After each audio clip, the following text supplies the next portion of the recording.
Welcome to SIM-PAC Live, where the rubber meets the road. I'm your host, Jeff Matthews, and today I interview Alex Watson, who established Jump Charging with partner Jamie Gray in 2001.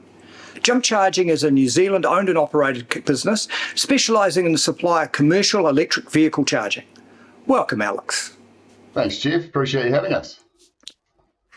Right, and now I'm looking forward to this interview. A couple of reasons.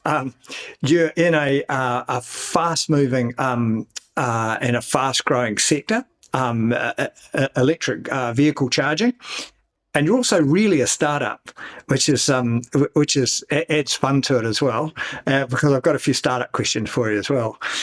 So let's just jump into it. Tell me, give me your background, because you and your partner both come from an engineering background. There's no marketers or entrepreneurial background. You're both engineers. Is that correct? Yeah, so I'm an engineer by degree, chemical and process engineer, and my business partner, Jamie, he's an industrial electrician. So we tend to be a lot more practical, and that helps us in many facets. But when it comes to podcasts like this, Jeff, we're less than polished, shall we say. That's okay. We're gonna have a robust conversation here anyway. Now, Jump Charging, you started in 2021. You're looking at building EV charging stations, both public stations and I assume for private stations or for businesses. And you've got a few under your belt now. How do you see this developing and playing out in New Zealand? Yeah, well, Jamie and I, we'd worked together previously in that sort of in the infrastructure space, and we sort of came together back in 2021 and saw a real hole, particularly in the commercial electric vehicle charging space. As you know, there's plenty of hype out there and plenty of support around the domestic fleet in terms of clean car rebates and obviously charging. That's relatively okay for those, particularly when you think back to your sort of original Leaf fleet and those type of things. But we saw a real niche and a real concern there, having come from that construction background, that there was really no support out there for those guys, so for the construction industry, for the commercial and fleet industry, because it's a complete different proposition. When you have to run a business off something, you can't have your vehicle down for 3 hours charging. And especially when it's such a new industry like this, and you've got companies that have varying different sizes of vehicles, and many of which are actually not necessarily, particularly at that time, weren't being catered for at all. So you couldn't get a decent size electric truck at that stage. And even now, they're only really starting to come to the market. We deal a lot with the OEMs, so we're seeing some great stuff coming through from Scania. We're seeing some great stuff from Volvo and some of those bigger players now. But even back then, it was very much the guys pushing forward with the likes of your C Electrics that were doing conversions. There's an innovative company here in New Zealand in Palmerston North, Kahu EV. They've been doing sort of custom trucks themselves as well. So we're starting to see a little bit more there. We had obviously a budget release recently. We were actually seeing some I guess you could coin a clean truck rebate approach coming. Obviously, we've got an election later this year, so that's going to be an interesting position to see how that plays out. But yeah, we really do see that I mean, people are being told they have to change, whether they want to or not. It's the way the world is going. And to be honest, whether you're on the where you stand on the climate change discussion, I think it's pretty obvious, but on that side of things, I often get asked or questioned, sort of said, "Oh, you're on that climate change bandwagon." And I say, "Well, actually, no. If someone come up to me and said, 'Look, I've got a proposition for you here. You can get rid of your vehicle that emits CO2 and gases and particulates and the like. It'll be better for the environment. It'll actually cost you less to run, and it's better for you." Well, why wouldn't I be on board? Yes, and there's a statement that once you go to an EV, you never go back, and you wouldn't stand. Like, every time I stand at the petrol pump and smell the fumes, and I think about this is lunacy. And for those listeners and viewers who aren't familiar with the New Zealand market, New Zealand has always been fast in updating new technology, and in EVs we're actually leading the way as well. In the past year, I'm just going to look at these figures, make sure I get them right. So EVs were 27.4% of the new car market in 2023 so far. 27.4. Australia, it's 8.4. The USA, 7.1, and Europe's 21%. So we're out there leading the world in uptake in EVs, and that's to do.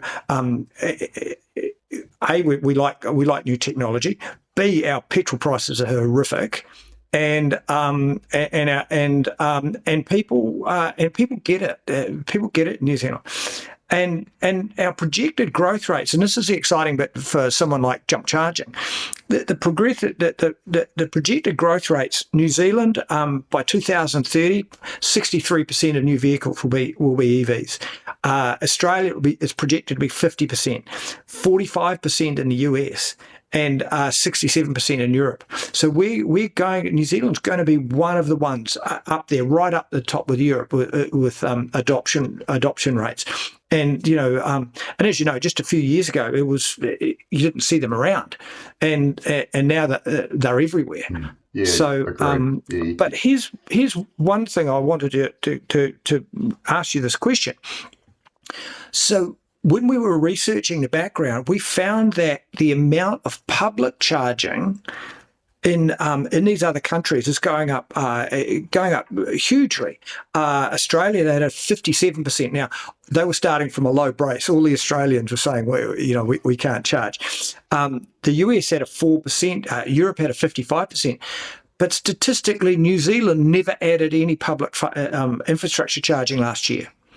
And I was going to question you on that and say, is the fact that these commercial charging, these business charges are going in so rapidly that we're not seeing them in the public documentation and the statistics? No, not at all. And I guess I can't quote for exactly why we are lagging where we are in that space. It is certainly what is hindering us, and that's what we've always sort of seen, is that we need to get those charging infrastructure in there. It is the barrier. Yes, there's the vehicle side, but there's enough out there now that you can, particularly in that fleet space, if you want to convert your vans, if you want to convert your cars, there are good options out there to enable you to do that.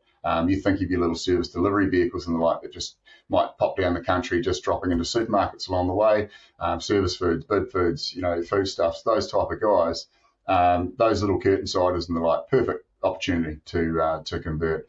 So it is a real baffling one for us. It's obviously part of the reason why we exist.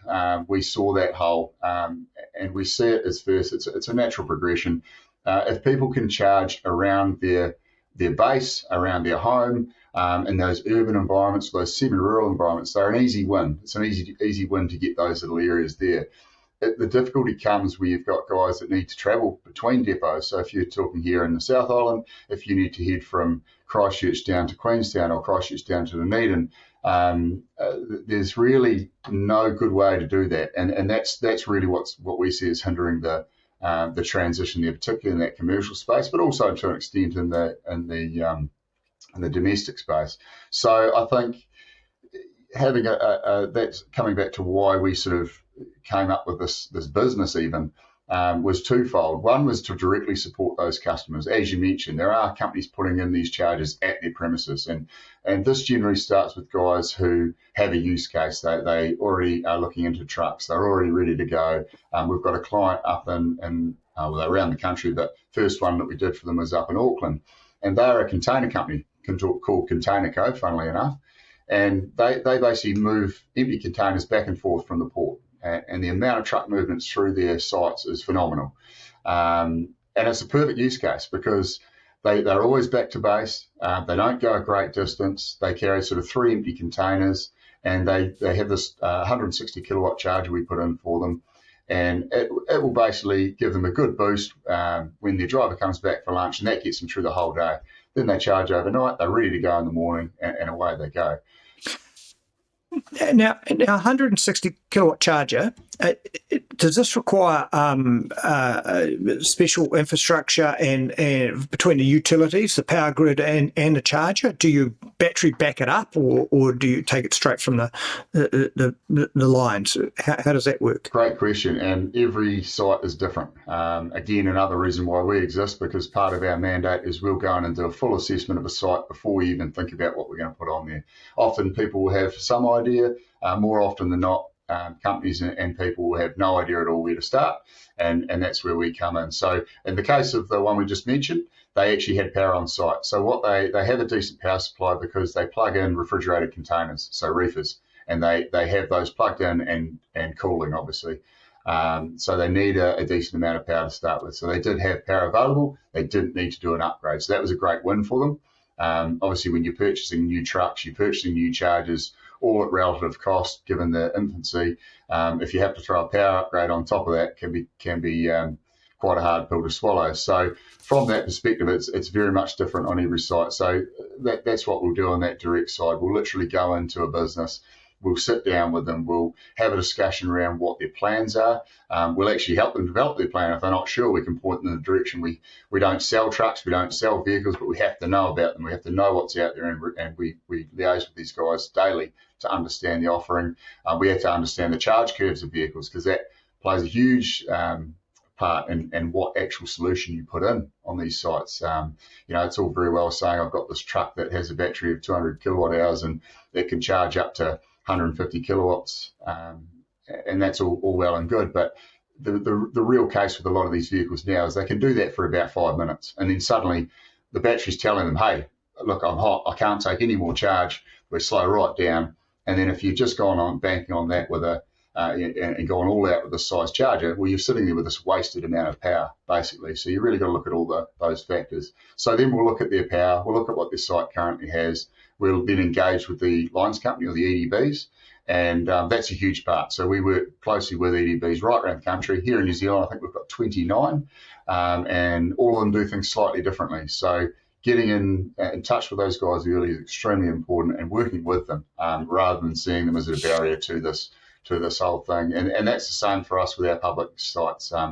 So this year, the first ones will be going in, and it is so important to be talking with these guys, looking at where you could actually work with the EDBs to give them control, so they don't actually need to do a huge capacity upgrade. They're not then scared about the fact that they're losing capacity in the network. They actually get some control and some buy-in into the project. So yeah.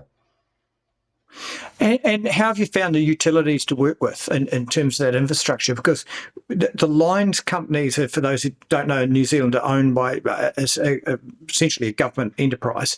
And so we've got generators and retailers and some gentailers on the top, with the lines companies effectively in the middle.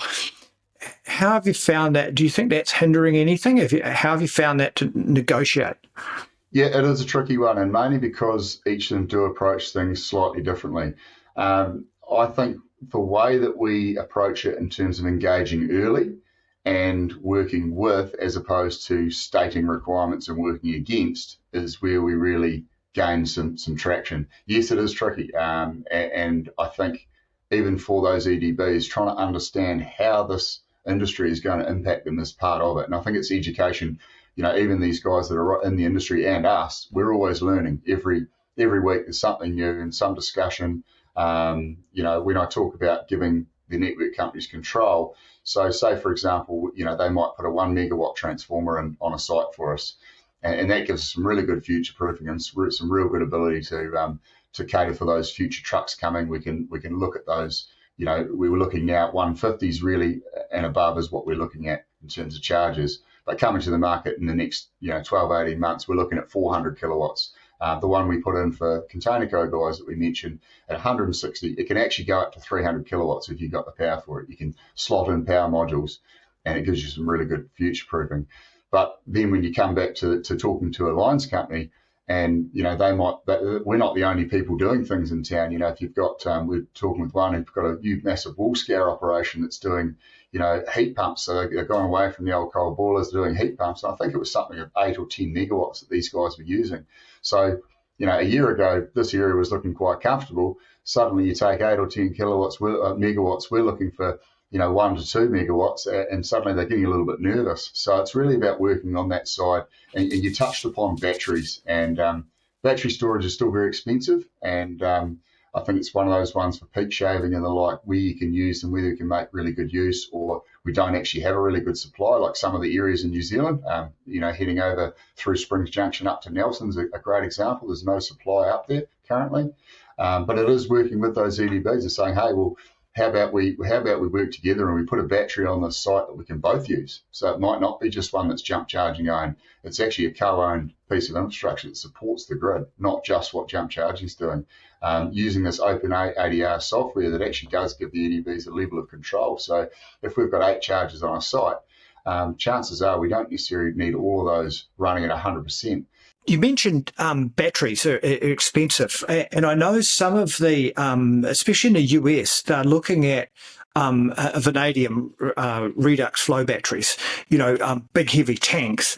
But of course, they're not being moved; they're on the ground. They can be big heavy tanks, and do you see those alternative battery types coming in and making your job easier to have quite large EV infrastructure with multiple vehicles, allowing a large amount of electricity to be delivered at once? Yes, 100%.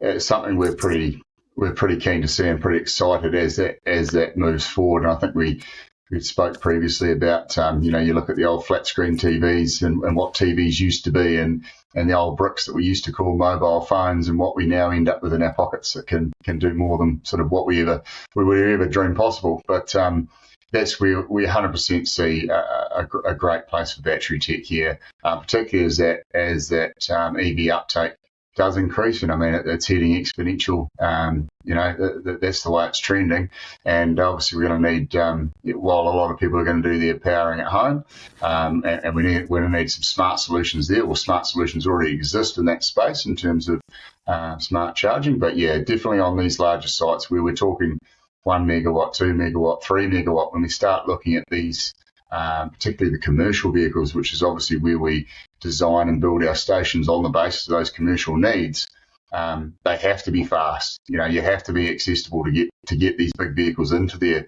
But coming back to the first point, which is fast, to be fast, they need a good power supply. So yes, you need a good fast charger, but you need obviously a good supply to draw from. So yeah, like you say, if batteries, the way that they are headed, and inevitably they will become less expensive, though you will be able to land a container-sized battery on the back of a site that effectively charges up in those times that you've got a plentiful amount of energy, and then you can discharge that over those peak times, or even for the majority of time if you had a large enough battery, and obviously to take pressure off the grid. Because the other thing that makes New Zealand unique is we have a lot of large dairy tanker trucks, and a lot of large, we're an agricultural producer. And so we've got this very remote communities that are generating a huge amount of our GDP. Our GDP are not just created in the cities. So that GDP's got to be trucked and shipped, and so therefore the actual charging infrastructure for them is going to be big. It's going to be high power. Correct. Do you look across our country or New Zealand and see that we've got holes in our wires and our power poles that is going to limit certain places? Is that something you're picking up, or do you think we've got pretty good power distribution across that rural sector? Yeah, there's certainly areas that need support in that fact, and I know that on the transmission side, there's a lot of work being done in the background. There's also a lot of work being done. One of the bigger worries you hear is, we're going to have all these rolling blackouts because everyone's charging their vehicles. Well, that's all very well to say, but as we mentioned, there's smart technology there to manage those size things. We do have a large amount of power. We do obviously need more for where we want to head, and that's talking further afield in terms of process systems as well, shifting from coal boilers to heat pump and the like. So yes, we need more power. It is being built. There's a huge amount of solar being built at the moment, but that comes back to the thing that the sun doesn't shine at night time. So therefore, these whole, when we come back to your discussion around these new battery techs, they don't need to move anywhere, but they are required. They are going to be required for supporting the grid. Yes, yeah. And as I said on previous podcasts, 90% of all the batteries on Earth will be EVs. And so you can't have the 10% charging to 90%. It's actually the other way around. EVs, your EVs in the future, you'll plug them in. It'll be two-way. Your EV will be buying and selling power while you're at work or sleeping, and it'll be discharging and charging depending on the rates of power. It's the logical way to go, and it's the only way to go. So, but come back to the poles and wires, and I want to compare your findings, because the IEA say that it's to put an the average in OECD countries, developed nations, to put one new overhead wire in is 13 years. So it's 13 years to get resource, to get communities, they're not in my backyard, to get all over that and build it is 13 years. And that is a frightening figure given the energy transition and how fast we've got to move. And even if you're saying okay, 7 years, New Zealand's going to be 60% EVs in 7 years' time, and you can't build, and it's taking 13 years to build new wires.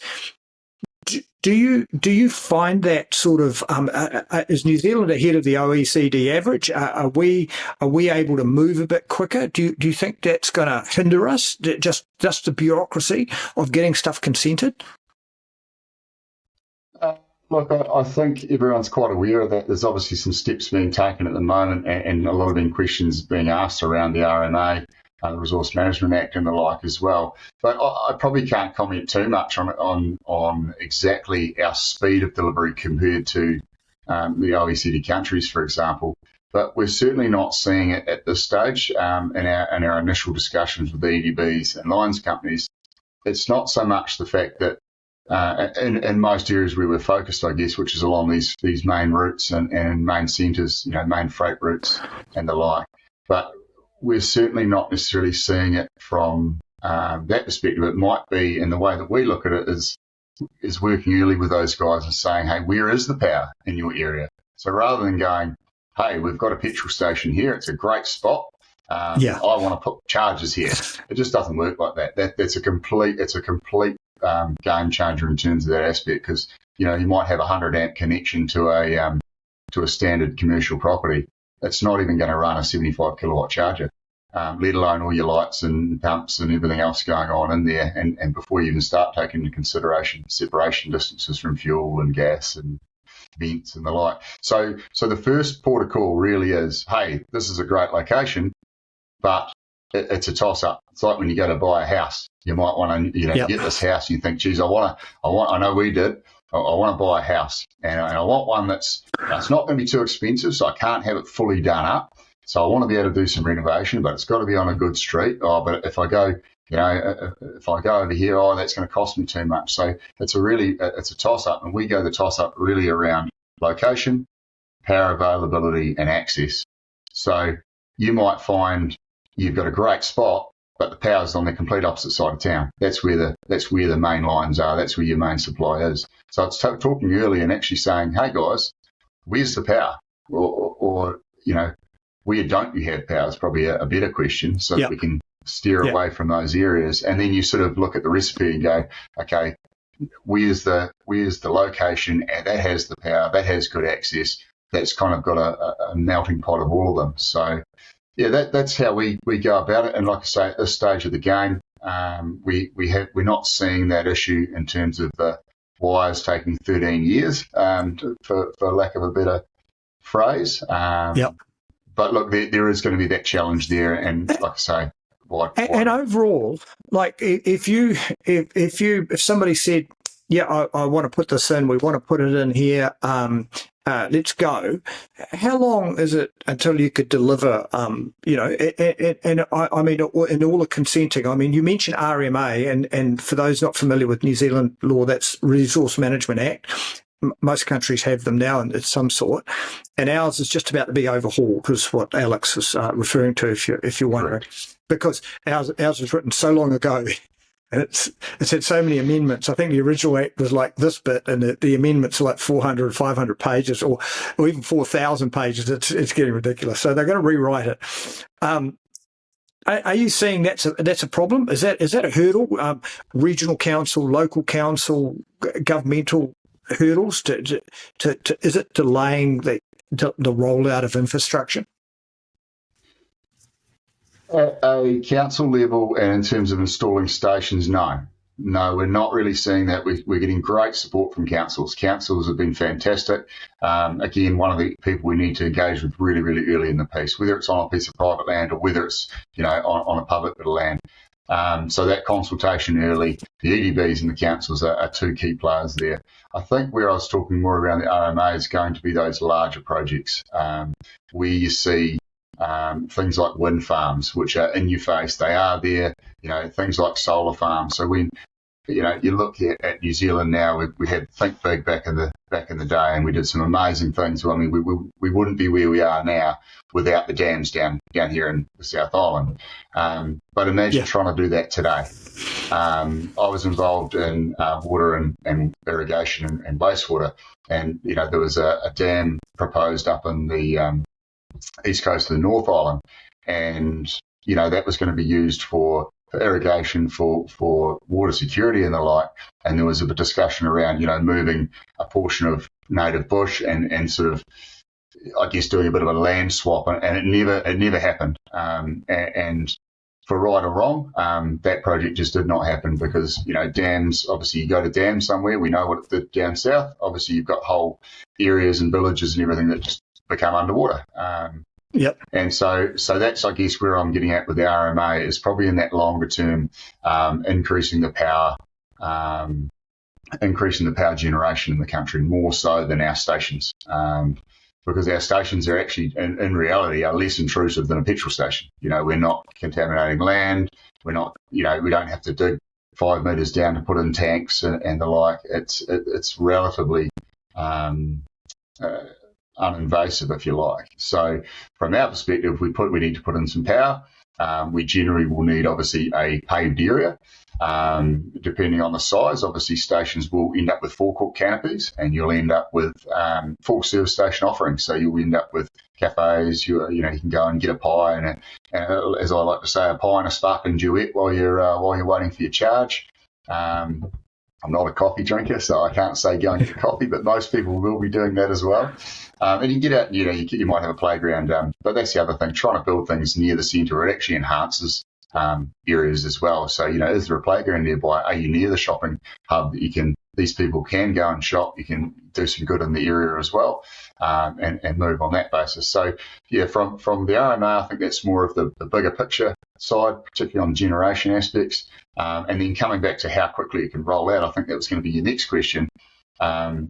It's two main things: lead time of equipment, and as you alluded to, consenting. And for these, if done right and engaging early, the consenting process is not a ridiculous process. There's obviously things like community boards that need to be consulted when you're talking about public land and the like, because a lot of the stations, particularly the early stages, it's very hard for the next couple of years to stack up a station by buying, a complete new bit of land and developing that new bit of land and putting new power to it of the nature that we need. So at the moment you could be, we've got some equipment in stock, but if you were going to buy new equipment out of stock, you could be 6 to 8 months to actually get the kit. So it's not unreasonable. Once it arrives, you would have all the civil ready to go. You'd have basically concrete plinths ready to go and stood up, and you'd literally land these pull-out cables. We do all that ourselves. So we partner with on the civil side. We bring in our subbies on that aspect. We'd liaise with the EDB. The EDB would put in the new transformers and do the upgrade, and then we would run everything from there ourselves and stand it all up on that front. So, if you said, right, we can push the button and we're going to have kit here in 9 months, and we get everything else in the background, that's kind of what you're looking at, best case from scratch. If we've got stuff available already, it comes down to how quickly can we get the transformer put in. Is that a 3-4 months job? Is it a 6 months job? and how quickly can you get consent. Is that a month worth of design, 2 months worth of consenting and RFIs, and then we want to jump in and obviously do the civils. Civils are generally pretty quick if you're not having to stand buildings up alongside and things. But yeah, that gives a bit of a picture. And let's just talk about Jump Charging as a company. It started in 2000. I called you a startup before because you're still in a growth trajectory that requires capital input, I assume, and that's why I mean a startup. And you've got some really good wins under your belt in terms of what you've installed. What's the next phases for you, and how fast do you see yourself growing, and do you see yourself expanding here across the Tasman? I'm in Australia at the moment. Yeah, look, great question and very relevant for where we sit now. So yeah, we are the new kids on the block, I guess, even though we've been going for a couple of years.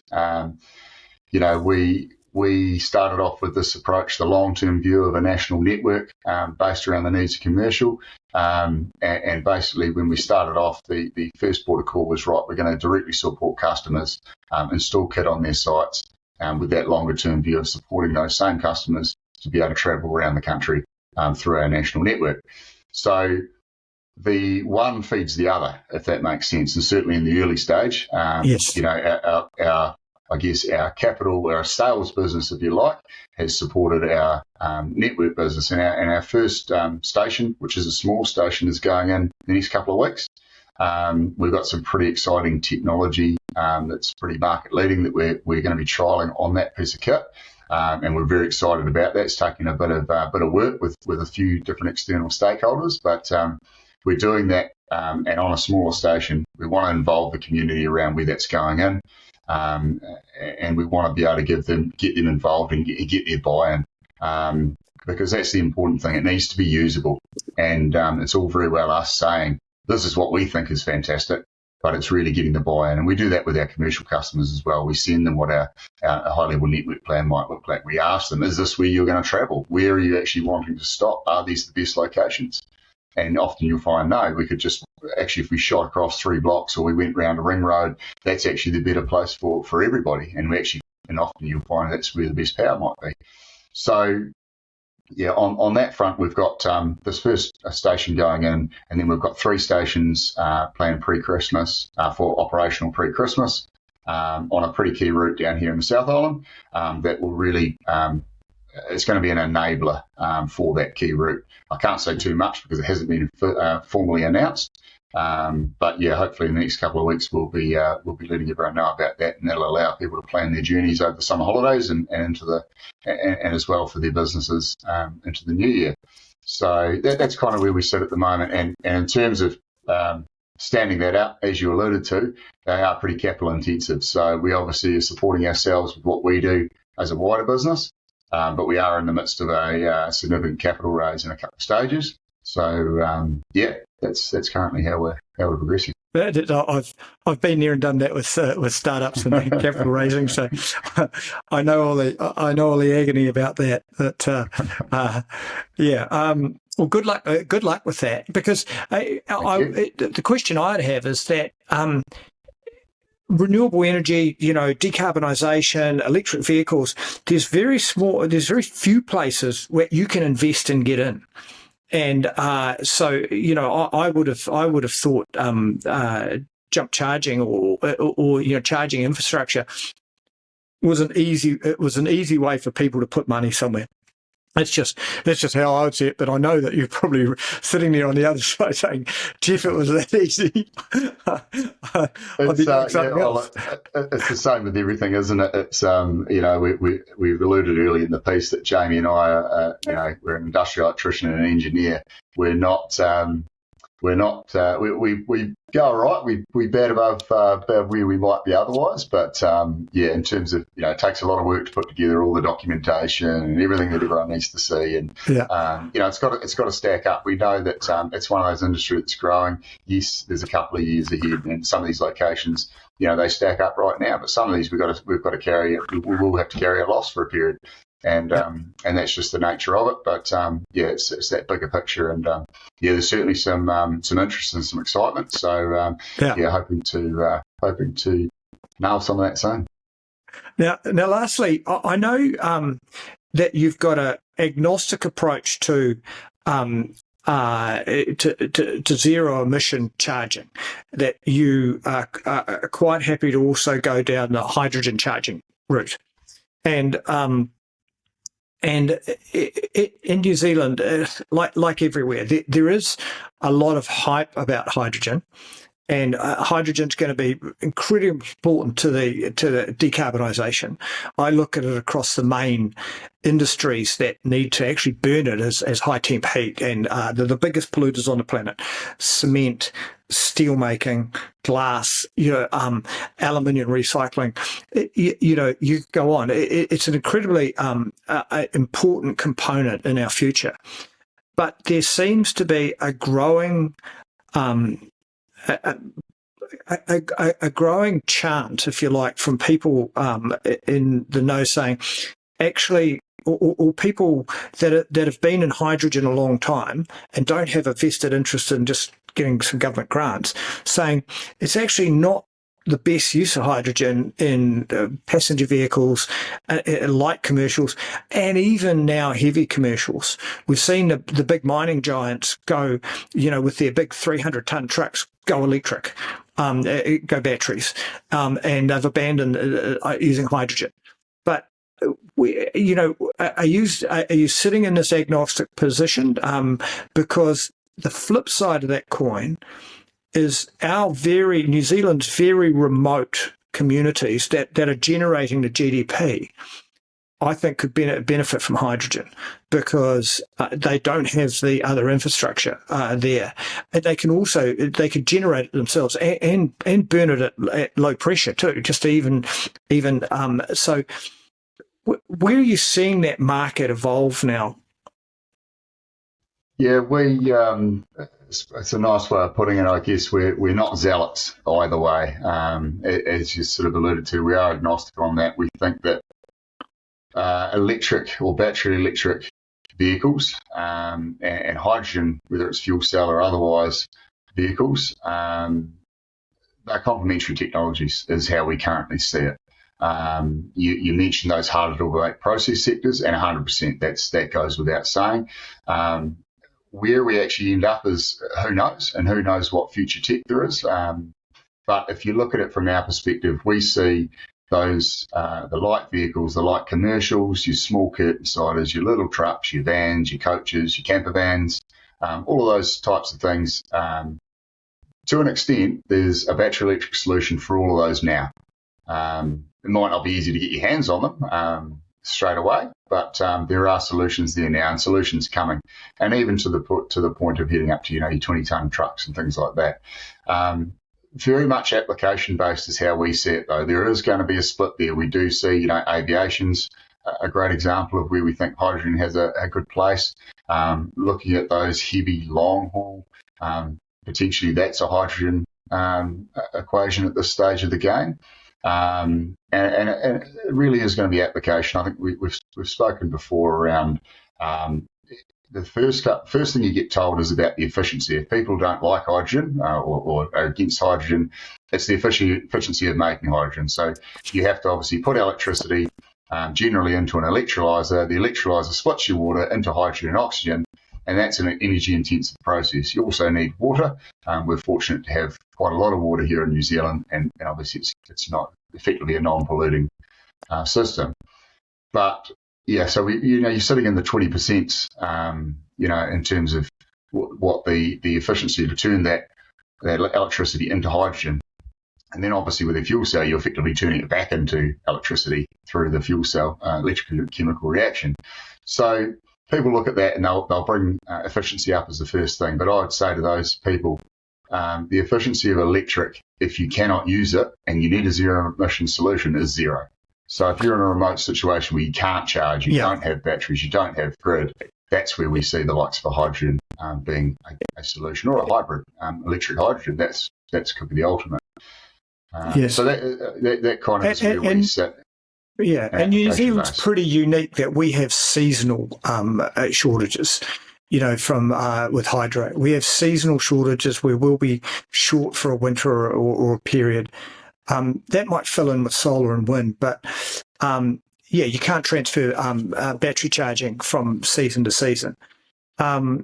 And so yes, it'll be interesting. And by the way, I don't see the efficiency as being the problem, because I think the efficiency will get better, but B, we will have excess renewables. So once you've topped up all your batteries, what do you do with the electricity if the wind's still blowing and you've still got lots of rain coming down? In our hydro lakes, we've got to spill it or make electricity, and we don't have a choice. We can't capture it, and so.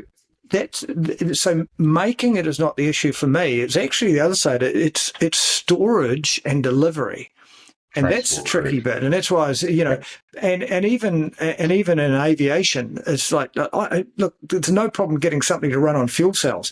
It's how do you store all that hydrogen in a plane at whatever compression you need to get the volume in. And to me, it's a volumetric thing, rather than an efficiency thing, I think. So, and I best put you on to Chris at Fabrum, and he'll tell you all about liquid hydrogen and go down that path. But you might need an hour or two for that. Look, yes, I know Chris at Fabrum, and also I interviewed a guy, David Lim, who they make a methanol to hydrogen generator.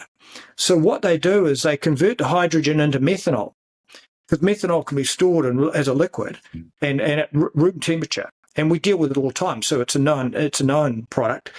And then they push the methanol with salt water through salt water, or sort of a membrane thing, or a steam reformer or something. And then they make hydrogen, and then hydrogen fuels the fuel cell. So they've actually got a generator that you push methanol in, and you get electricity from a fuel cell out the other side. So that's what they're looking at, and that's what I was meaning. That storage issue is what I think is the limiting factor. But I take it from your answer, you haven't got any hydrogen refueling stations in the pipeline at the moment. No, it's funny you say that. We actually quite early in the piece, and we're still working with the team at Agritech down in Rakai. They've got a pretty exciting proposition there. A few interesting pillars, from sustainable feed manufacturing for animals, including supplements that reduce methane emissions and the like.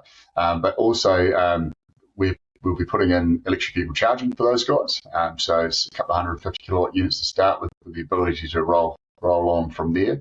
But Simon and his team there, they've got a fantastic approach, really widespread blue sky approach.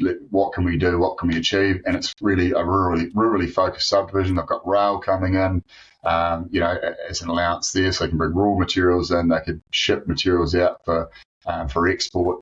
They want to have basically a multi-fuels or multi-green fuels offering on the block. So he's working currently to put hydrogen manufacturing on that, or production on that site, as well as dispensing on that site. So we did the early feasibility piece there with Simon and the team, and he's taken that next level and working on investment and all sorts at the moment. So it's pretty exciting. It could be one of the first sort of, I guess, multi-green fuel offerings. It's in a great location, right on State Highway 1. You've got to go over Rakai Bridge unless you're going taking the scenic route for a bit of a look up around Rakai, up around Methven. But so that's really exciting. So yes, we do have a bit of work we're doing with certainly with Simon, but he's not the only one asking questions in that space. But at this stage of the game, we're certainly talking more around partnering, and we see a real benefit for co-location of this stuff as well as it takes off. We both use a lot of power. If we can do an upgrade and the hydrogen production, the electrolyzers using that, suddenly a truck comes in, it just dials back a little bit. The truck charges, on it moves, and it dials straight back up to 100%. So we see that they use a decent amount of land. So trying to combine some of these together is a smart thing from our perspective. Particularly if you want to, what we want to do long term is I guess tack on renewables to the end of it, to the back end of our projects, or the ones that make sense to, so that we're not just taking, we are also generating a portion of what we use. Your batteries come into the equation there as well. But yeah, hydrogen, like I say, we think it is a complementary technology. It's obviously further behind. We see that, and we know how much it costs to make it, let alone transport it, which you alluded to. You start almost doubling the price once you try and send it anywhere at this stage. So that to us is where it really is becoming, it needs to come down a lot in price because it relies heavily on power. So, the efficiency of these electrolyzers and the means of producing hydrogen, that's going to be key, and to see where that falls out. Yeah. Alex, thank you very much. That was a great interview. We covered a lot of topics. Wish you all the best of luck with rolling out charging infrastructure in New Zealand with your capital raise, and we look forward to seeing you coming across the SIM-PAC in Brisbane in February 2024. No, fantastic. Thanks very much for having us, Jeff.